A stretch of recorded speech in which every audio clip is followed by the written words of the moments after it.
When you undertook this rebuild, reshape, however it's being termed, you don't really know how long those might take sometimes. Can you speak to where you're at as an organization now and just how quickly some of these things have come together with Gaudreau and other things? Yeah, I think that when you get into the plan of trying to get a franchise on its feet and get to winning, basically, is what it's about. I think we in years past were darn close. I mean, the Tampa Bay year, losing to Washington, they went on to win. Losing to Pittsburgh, they went on to win. We were there, close.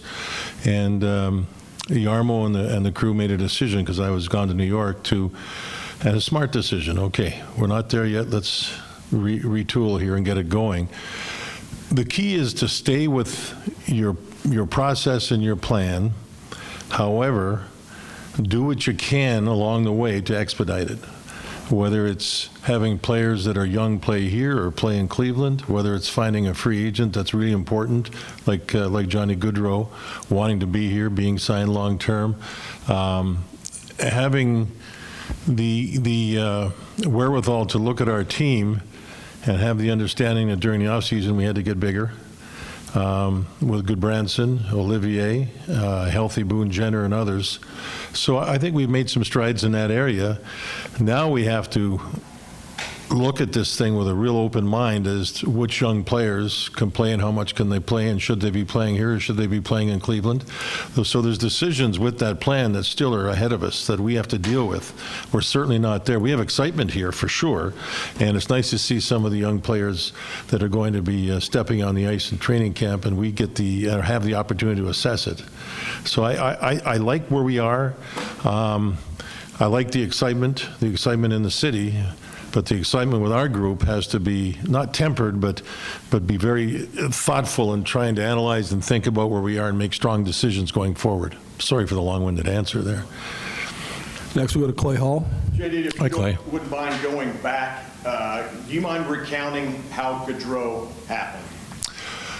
Well, we during the time of free agency, we gather a long time before that and have a lot of meetings and check out who's available, who's not, this and that.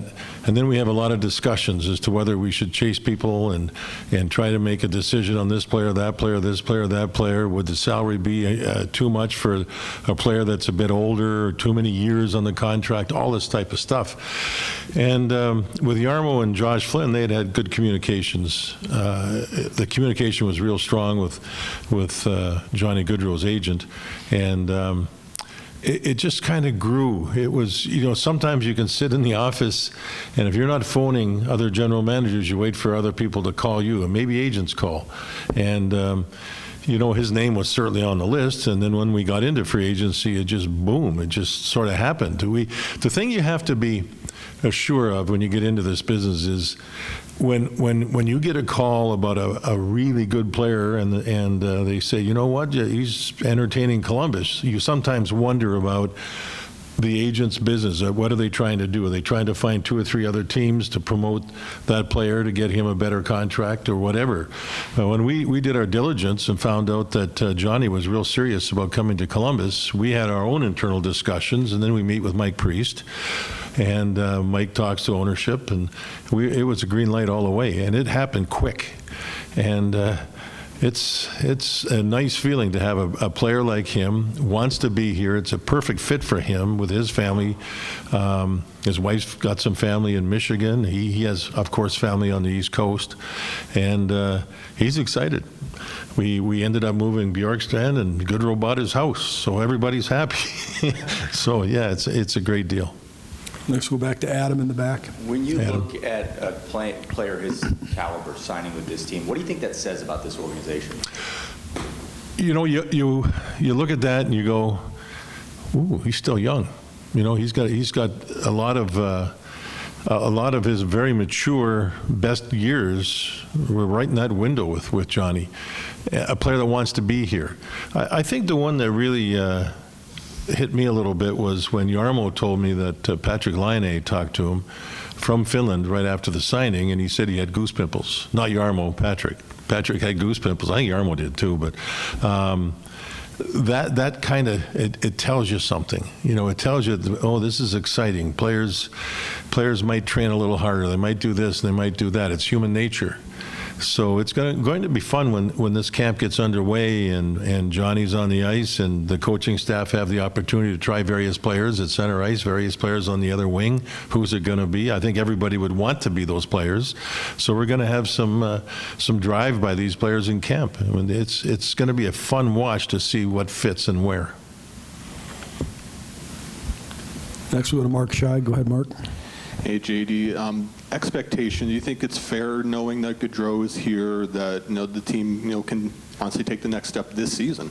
Well, I think our objective is to make the playoffs, and we're going to drive for that. Whether we'll get there, we'll see. Who knows? A multitude of things can happen, but that's the goal. It's a tough league to make the playoffs. We're still, in a lot of ways, thinking about our younger players that are going to fit. Are they going to fit on the third line, the second line, or are they going to be a right defenseman on the second pair?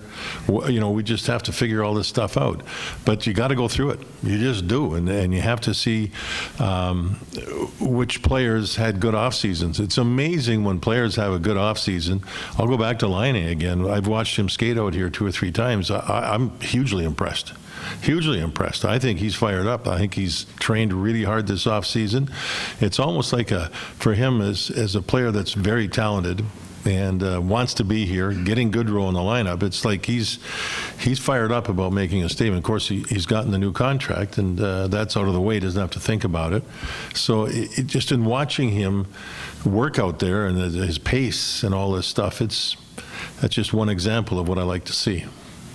Next, we go to Aaron Portzline. JD, do you have a sense in the wake of Gaudreau's signing what that has meant to the organization in terms of ticket sales, jersey sales? Are there numbers you can apply to that, or just a general sense of how things have changed? I can't give you numbers because I don't know them, but I do know I talked to Cameron Schloven and the ticket people, and they're all smiling. They're saying things have been good. It's been a good summer. And that's a good thing. I keep trying to tell the hockey world that the city of Columbus I'm on repeat. It's a great city. It's a great place to live. And in talking to a multitude of players who have been here in the past that have moved on or retired or whatever, they all say the same thing. And I think with the addition of a Gaudreau and things like that, it just can't hurt us. What we're doing with the locker room, it's exciting for me to be down there. And a lot of it has to do with Jarmo. Jarmo drove that bus along with Mike Priest. But to see the whole facility and to see players return from the offseason and walk through and just like this and wide-eyed, and these are veteran players, it's a good thing. They know we're in the big leagues, and they're treated well in a great city, a great place to play for a multitude of reasons. So yeah, it's been a good summer. Porty, what I can jump in, what I have a little bit to share on that is we anticipate season tickets to be well over 11,000, which will get us back to the pre-pandemic numbers for the first time, and that this will be, and again, I don't have the numbers, but we'll have sold the most season tickets in the off season this year than in any summer in the past 10 years. So I had that information about 3 or 4 weeks ago, and we'll see if we can get you some more updated on that. Any other questions for JD before we bring Jarmo in? Locker rooms have changed since 1973, I can tell you that.